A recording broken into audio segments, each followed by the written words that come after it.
I have finished knitting my hat. I have my little brim finished here, and I'm ready to do my sewn bind off. This is also called a Kitchener bind off. Kitchener seems to put a lot of people off, just the name. So a sewn bind off is just as good. Same thing, just which is your comfort zone. If calling it Kitchener makes you uncomfortable, don't call it Kitchener. So we're going to start right here. I have just finished knitting. I'm going to take this needle, my right needle tip, and pull it out of the way because I don't need it right now. It's just going to get in my way. I'm going to tuck it inside my hat. Now I've got the yarn that was attached to the last stitch that I created. I have cut myself a tail. I left mine about 2 yards long, which is probably longer than you need it, but I hate running out of yarn. I'm going to go into the first stitch as if to purl, and I'm just going to leave it on my knitting needle. And pull all of this excess yarn through. And then I'm going to come from behind between these 2 stitches and go into that stitch as if to knit and leave it in. Now you could go through and separate all of the knits onto one circular needle and all of the purls onto another circular needle, and that would work, but it's kind of annoying, and I kind of like the tension difference on it when I do it this way. So now I'm ready to start. I'm going to go into this first stitch as if to knit, take it off. I'm going to skip the second stitch. I'm going to go into the third stitch as if to purl and leave it on and pull through.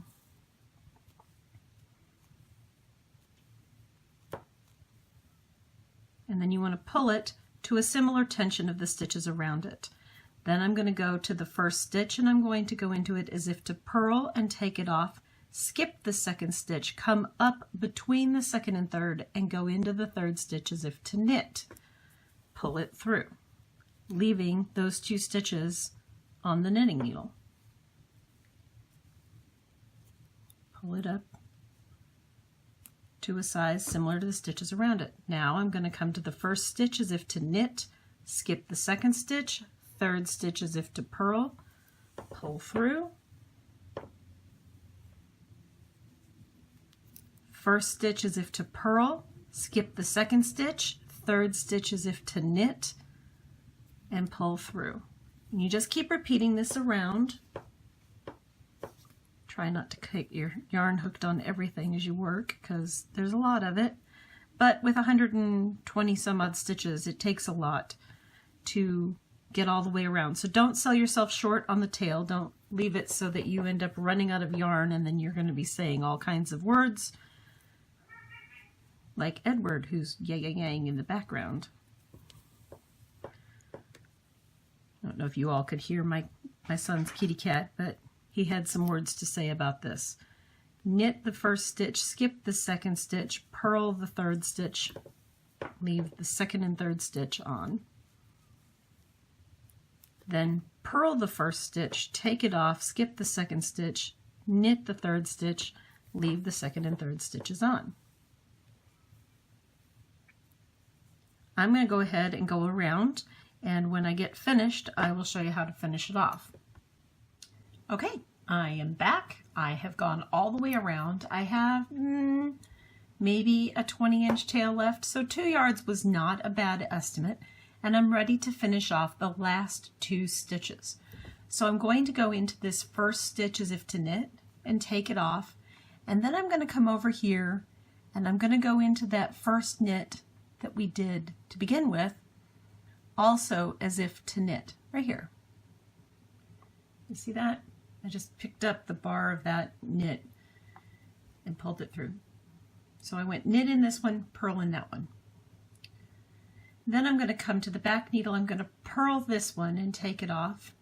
Then I'm going to kind of roll it around to the back side, and I'm going to find the next stitch over here, which is here, and I'm going to go through that one as well.